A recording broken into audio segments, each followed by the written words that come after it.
할렐루야. 예, 우리 자와합들 한번 인사하겠습니다. 오늘 또 주님이 잘해 주십니다. 오늘 또 주님이 잘해 주십니다.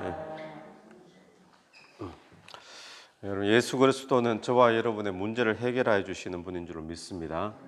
예, 오늘 본문은 혼인 잔치에 포도주가 떨어졌는 사건에 물로 포도주를 만드시는 그런 장면이 오늘 본문의 내용입니다. 혼인 잔치에 예수님이 같이 가셨습니다. 거기에 어머니도 계시고 또 예수가 어제도 불렀던 그 제자들 함께 참여하게 되었는데, 그런데 문제가 생겼습니다. 그 문제는 포도주가 떨어지는 것이 문제였습니다. 혼인 잔치에서 포도주가 떨어진다라고 하는 것은 잔치는 흥이 있어야 되고 또 즐거움과 기쁨이 있어야 되는 곳인데, 거기에 이제 포도주가 떨어졌다는 것은 정말 큰 문제가 되었다라는 이야기죠. 그런데 거기에 보면 예수님이 그 혼인 잔치 속에 계시는데도 불구하고 문제가 터졌다는 겁니다. 예수님이 계셔도 문제는 일어난다라는 것을 우리가 보게 되어집니다. 오늘 저와 여러분의 삶에 예수 그리스도가 우리 안에 함께 계시는 줄로 여러분 분명히 믿습니다. 임마누엘 되셨잖아요. 주님이 내가 너와 함께 하리라, 우리 속에 함께 계시죠.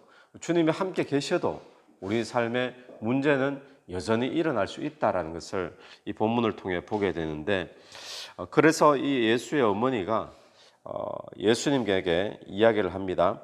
예수에게 이르되, 3절 말씀, 예수에게 이르되 저들에게 포도주가 없다 하니 예수께서 이르시되 여자여 나와 무슨 상관이 있나이까? 내 때가 아직 이르지 아니하였나이다.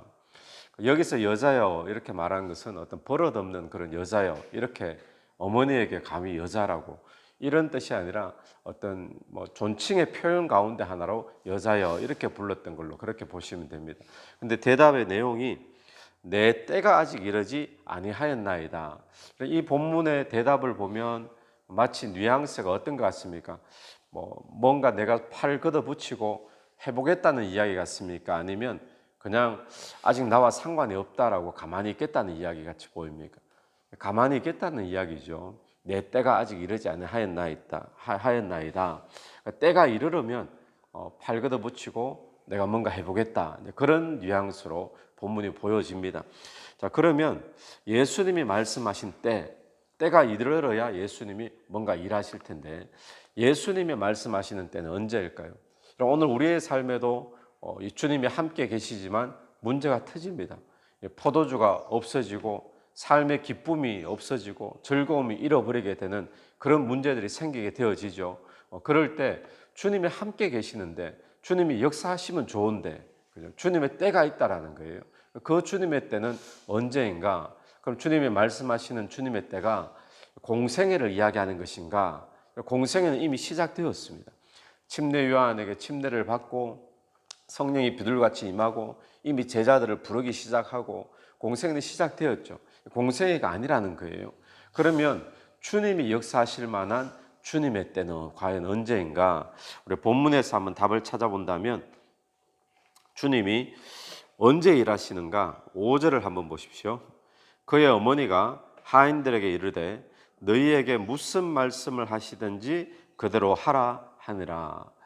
예수님께서 대답이 아직 내 때가 이르지 않았습니다, 이 대답 듣고는 그의 어머니가 하인들을 불러가지고 하시는 말씀이 예수가 무슨 말씀을 하든지 너희가 다 그대로 순종해라 라는 거예요. 무슨 말씀을, 그러니까 이해가 되지 않는 말씀을 할지라도 토달지 말고 그냥 끝까지 순종해라. 자, 이 말이 딱 떨어지니까 그 다음부터 예수님이 역사하시기 시작하더라는 것입니다. 여러분, 예수 그리스도의 역사하실 때는 언제인가? 나와 함께 하시는데도 불구하고, 임마누엘 하시는데도 불구하고 일하시는 때는 언제인가 하면 무슨 말씀을 하시든지 그대로 할 준비가 되어질 때, 그때 예수 그리스도가 역사하시는 줄 믿습니다. 다시 말하면 이때는 언제인가 하면 예수님이 주인으로 대접받으실 때, 예수님이 손님으로 대접받는, 손님 가운데 귀인으로 VIP로 대접받는 그 정도 수준이 아니라 주인이 말씀하시면 무슨 말씀이든지 따라 순종하는 것이 하인의 역할이지 않습니까? 주인처럼 무슨 말씀이든지. 오늘 저와 여러분의 삶에서 예수 그리스도가 함께 하시는데, 함께 하시는 주님이 오늘 하루의 삶에 주인으로 왕으로 온전히 나에게로부터 대접받는 그런 역사가 있게 되기를 간절히 바랍니다. 여러분의 사업에서 예수님이 주인으로 높임 받으시고 또 대접 받으셔야 되는 거예요.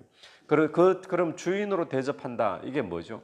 그냥 주님 주님 부르는 것이 아니라 예수님이 진짜 내 인생의 주인으로 대접받는 것은 무슨 말씀을 하시든지, 오늘 큐티를 통해서 무슨 말씀을 주시든지, 요즘 성경을 읽는데 나에게 어떤 감동을 주시든지, 설교를 통해서 어떤 찔림을 주시든지 내가 그 말씀대로 순종하겠습니다 라고 하는 것, 그것이 예수 그리스도를 주님으로 대접하는 것인 줄로 믿습니다. 그럴 때 주님이 역사하기 시작한다는 것입니다. 그래서 주님이 역사하시는데 하인들에게 무슨 말씀을 하시는가? 6절부터 말씀 한번 보십시오. 거기에 유대인의 정결 예식을 따라 두세 통 되는 돌 항아리 6이 놓였는지라.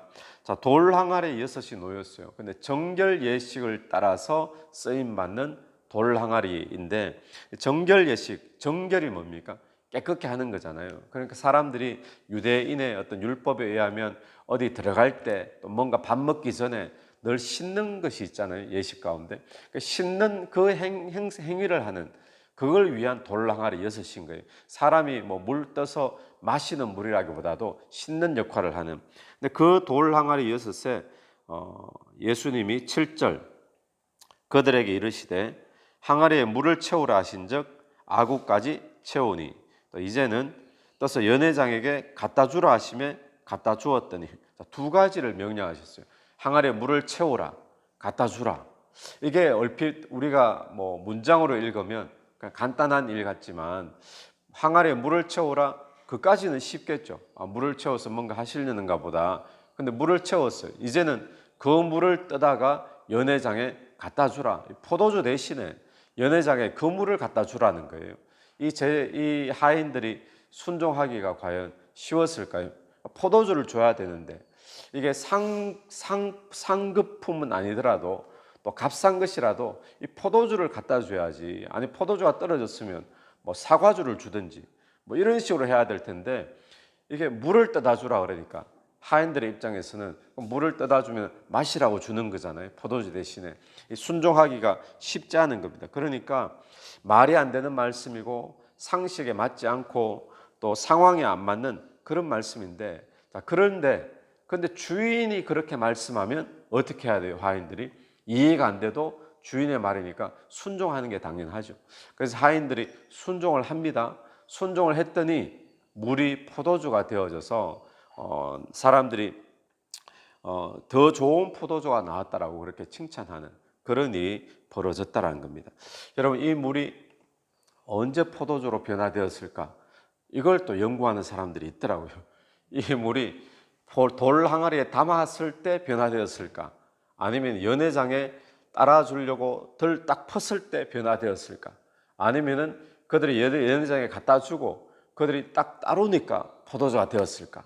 뭐 여러 가지 있지만 중요한 것은 이들이 순종했을 때 하나님의 역사가 일어났다라는 겁니다. 여러분, 오늘 또 저와 여러분의 삶에 하나님의 순종 역사를 경험하기를 원하는 사람이 있다면 내 인생의 즐거움이 회복되어져야 되고, 맹물과 같은 인생이 정말 포도주처럼 가치 있는 그런 인생으로 변화되는 역사는 언제 일어나는가? 순종이 있을 때 일어나는 줄로 믿습니다. 순종이 없으면 신앙의 성장도 없습니다. 순종이 없으면 하나님의 역사를 경험하는 것도 없습니다. 여러분, 오늘 저와 여러분의 삶에서 기쁨의 인생이 기쁨을 잃어버렸어요. 즐거움이 끊어져 버렸어요. 다시금 즐거움과 기쁨으로 회복되는 역사는 언제 일어날까요? 주님이 역사를 좀 해주시면 좋겠는데, 주님이 내 가정 속에, 또 내 자녀에게, 내 사업에, 또 내가 알고 있는 누구에게 주님이 역사를 좀 해주시면 좋겠는데, 근데 그 역사는 언제가 주님이 일하시는 때라고요? 순종할 준비가 딱 되었을 때. 그래서 무슨 말씀을 하시는지 순종할 때, 그때 주님이 일하셔서 맹물이 포도주로 되어지는 역사, 또 맹물같이 가치 없는 인생이 가치 있는 인생으로 바뀌는 역사, 또 즐거움을 잃어버린 그 인생이 다시 한번 더 즐거움과 기쁨이 회복되는 역사가 순종 가운데 일어나게 될 줄 믿습니다. 오늘 저와 여러분의 삶에 귀한 순종들이 있게 되기를 간절히 축원합니다. 같이 기도드리겠습니다. 하나님 아버지, 은혜를 감사합니다.